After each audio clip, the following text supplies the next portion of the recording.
I'm going to show you a very interesting case of a lumbar micro-decompression surgery. This is a minimally invasive spine surgery for three reasons. Number one, you use a very small incision. Number two, you protect a very important stabilizer muscle of the lower back called the multifidus muscle. And number three, you protect two very important stabilizer ligaments of the back called the supraspinous and the interspinous ligaments. So this patient was having severe low back pain radiating into both legs like this. The reason was because this patient had two severely pinched nerves between the L4 and the L5 vertebrae, right over here. Here's an MRI scan. This is a side view of the lumbar spine. Imagine if you slice the spine straight down the middle and then look at it from the side, like this. This is the front of the body and here's the back. Here are the bones of the lower back called the vertebrae, and here are the cushions between the bones called the discs. Behind them is this tunnel which runs up and down the spinal canal, and within this canal, the white stuff is the spinal fluid, and these little black strings are the nerves. The L5 nerves are pinched right here. You can see that the spinal canal is very tight and narrow. First, let's take a look at a cross-section of the normal level, the L3 and L4 level right here. Imagine if you slice the spine across, like this, and then turn it over in cross-section.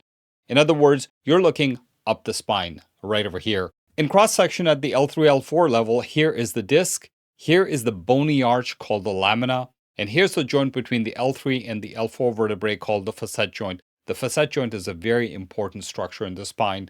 Between the disc and the facet joint, you can see this big wide open space, which is the spinal canal in cross-section, and all these little dots in there are the nerves in cross-section. You can see that these normal facet joints have a nice small size, and the spinal canal is wide open. The nerves are completely free. Now let's take a look at the abnormal L4, L5 level in cross-section.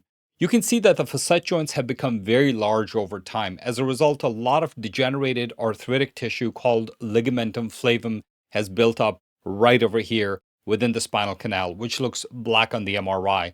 This ligamentum flavum is severely squeezing the spinal canal and the nerves that live within the spinal canal. The goal of a micro-decompression surgery is to open up this canal to its normal caliber outlined in yellow dots by removing a part of the lamina, the facet joints, and the ligamentum flavum. Let me show you how this is done. I made a small incision in the lower back between the L4 and the L5 vertebrae from here to here. The two main ligaments of the spine, right here, are called the supraspinous ligaments and the interspinous ligaments. These two ligaments are very important and they're carefully protected throughout the surgery. Once you get down to the lamina, you remove a small part of the lamina and create a bony window. Making this bony window is called laminotomy. Once you create a laminotomy, now you can remove this inside part of the degenerated facet joint. This is called facetectomy. You want to be careful about how much of the facet joint you remove. If you remove more than half of the facet joint, the spine is going to become unstable and you will develop a slippage of the L4 over the L5 bone. This is something called spondylolisthesis, and you definitely don't want to do that. Once you remove about a third of the facet joint on each side, this is how much facet joint you're left with, which is easily more than half of the facet joint, so you're good. The next step is to remove the ligamentum flavum right here. This is the key step.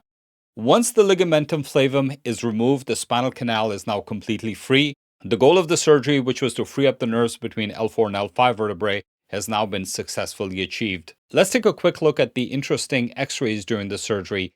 Here's an x-ray of the spine looking at it from the side. The L5 nerves right here are completely freed up, and you can slide this instrument called the Woodson along the L5 nerve to confirm it. While you're there, less than a centimeter above, right over here, is the L4 nerve. You can also slide your Woodson along the L4 nerve to confirm that it's free also. That's it.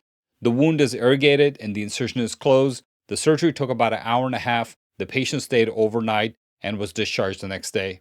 3 months later, the patient reported a complete resolution of their symptoms, was very happy, and this was a great surgical result, very, very satisfying. The three most important things to remember about this procedure are: number one, it preserves an important muscle, the multifidus. Number two, it preserves two important ligaments in the spine, the supraspinous and interspinous ligaments. And number three, this procedure is not for all patients with pinched nerves. For example, for some patients who have a spondylolisthesis like this, where the bones have slipped over each other, those patients should not get this procedure because removing even a little bit of a facet joint in a spondylolisthesis is likely to make the spondylolisthesis worse. And then you're going to have to come back and do a fusion surgery later on. So you definitely don't want to cause any further instability. Obviously, every case is unique and needs to be individually evaluated and treated.